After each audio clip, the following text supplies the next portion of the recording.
ఇప్పుడే మీ దగ్గరికి వస్తాం న్యూస్ చూసా. మీ అభిమాన హీరో పవన్ కళ్యాణ్ గారి టైటిల్ ఒకటి పెట్టుకుని మీరు టైటిల్ పెట్టాను. ఒక టైటిల్ ఏదో పెట్టుకుంటున్నారు భవిష్యత్తులో సినిమా, కానీ జస్ట్ న్యూస్ చూసా, అది అంతవరకు వాస్తవం. టైటిల్ అయింది సార్. ఈ సినిమాలో సిద్ధు పేరు. ఓకే, ఆయనది మన ఖుషీలో సిద్ధు, ఆయన గడి సిద్ధు కదా. ఈ సినిమాలో వాంటెడ్లీ హీరో పేరు సిద్ధు అని పెట్టారు. అంటే ఖుషి సినిమా దృష్టిలో పెట్టుకుని పెట్టారా? ఖుషి సినిమాలో ఆయన పేరు సిద్ధు, అది కదా. దీంట్లో ఏ పేరు పెడదామని వచ్చినప్పుడు డైరెక్టర్ నాకు వచ్చినప్పుడే ముందు సిద్ధు అనే పేరే పెట్టారు. అయ్యా సిద్ధు వెళ్ళిపోదాం అని చెప్పి సిద్ధు అనే దాంతో వెళ్ళారు. అందరి మన్ననలు అందుకుంటున్నారు. మీరు పవన్ కళ్యాణ్ గారికి వీరాభిమాని చాలా సార్లు చెప్పారు. ఆయన దగ్గర నుంచి ఎప్పుడన్నా మీకు కాంప్లిమెంట్స్ వచ్చినాయా? సరే అంటే మీకు నేను రహస్యంగా నాకు అది మీకు నేను ఓపెన్గా మాట్లాడతా సార్. నేను సినిమాలకి రాకముందు నేను పవన్ కళ్యాణ్ గారి సినిమాలకి పలాని సినిమాకి నేను కట్అవుట్ అయిన సినిమా లేదు, పలాని సినిమాలకి వెళ్ళి బాల్కనీ మొత్తం బ్లాక్ చేసుకొని నేనే టికెట్స్ పంచి రచ్చ చేయని సినిమా లేదు. అత్తారింటికి దారేది అనే సినిమా చెన్నైలో నేను నాకు ఆఫీస్ ఉన్న వదిలేసి 8 షోస్ కంటిన్యూస్గా చూసాను. కంటిన్యూస్ 2 డేస్గా. అంటే నేను ఆయనకి సినిమాలు చాలా సెలబ్రేట్ చేశాను, అన్నీ చూసాను సార్. నేను సినిమాలకి ఇప్పుడు వచ్చా, నేను ఒక హీరోగా నా జర్నీ కొనసాగించా.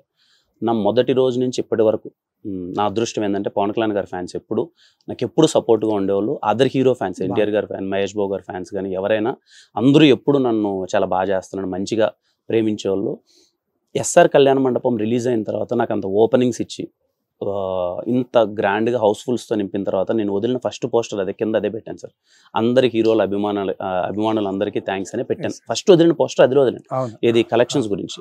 కానీ ఏ రోజు సార్ ఇప్పటి వరకు ఏ ఇంటర్వ్యూలో కానీ లేకపోతే ఏ స్టేజ్ మీద కానీ ఏది కానీ నేను ఏ హీరో ఫ్యాన్స్ని వాడుకుందని నేను అనుకోలేదు.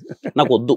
ఇప్పుడు నేను పవన్ కళ్యాణ్ గారి హీరో ఫ్యాన్ అని చెప్పి పవన్ కళ్యాణ్ గారి ఫ్యాన్స్ అందరినీ నా సైడ్ కన్వర్ట్ చేసుకోవాలి, లేదా ఎన్టీఆర్ గారి ఫ్యాన్స్ అందరినీ కన్వర్ట్ చేసుకోవాలి, మహేష్ బాబు గారు, అల్లు అర్జున్ అన్న, రామ్ చరణ్ అన్న, ప్రభాస్ అన్న వద్దనుకుంటాను. ఎందుకంటే నేను సొంతంగా నా పని ఏదో నేను చేస్తున్నాను. ఇప్పుడు ఇండివిజువల్గా కిరణ్ అనేవాడు నచ్చితే వాళ్ళు టికెట్ కొనుక్కొని థియేటర్కి రావాలి తప్ప నేను పలానా వాళ్ళని అభిమానం అని చెప్పి ఇది వద్దు అనే నేను సొంతంగా ఎంతవరకు వెళ్తాను. నేను ఏదో ఎదుగుదాం అనుకుంటున్నాను, కష్టపడుతున్నాను, ఈరోజు స్టెప్ బై స్టెప్ ఎదుగుతూ ఉన్నాను. నాకంటూ ఇండివిజువాలిటీ ఉండాలనుకుంటా కానీ అందరి వాళ్ళని వాడుకుందని ఎప్పుడు అనుకోను sir. But I have lot of respect. ఈరోజు నేను ఏదైనా చేస్తే పవన్ కళ్యాణ్ గారి ఫ్యాన్స్ అందరూ సపోర్ట్ ఉంటారు, అందరి ఫ్యాన్స్, ఎన్టీఆర్ గారి ఫ్యాన్స్ నేను చూస్తుంటా కదా సార్ ఎక్కడికైనా.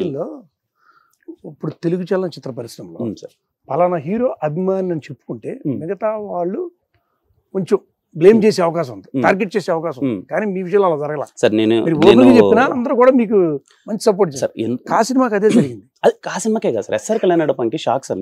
అంటే నేను ఏమన్నానంటే సార్, ఈ రోజు కాదు నేను ఎంత పెద్ద హీరో అయినా ఉన్ని, ఏ స్టేజ్లో అయినా ఉన్ని, నేను కరెక్ట్గా చెప్తాను నేను పవన్ కళ్యాణ్ గారి ఫ్యాన్ని. దాంట్లో తప్పేముంది సార్. మనము ఈరోజు ఏదో ఇప్పుడు ఎదిగిపోయినామని చెప్పి మనం ఏదో స్థాయికి వచ్చానని ఇక్కడ అబద్ధాలు ఆడాల్సిన అవసరమే లేదు సార్. నేను పవన్ కళ్యాణ్ గారి ఫ్యాన్స్కి కట్అవుట్ కట్టిన మాట వాస్తవం. నేను ఎంత రచ్చ చేశానని నాకు తెలుసు, మా ఫ్రెండ్స్ అందరికీ తెలుసు, ఆ వాస్తవాలు అందరికీ తెలుసు.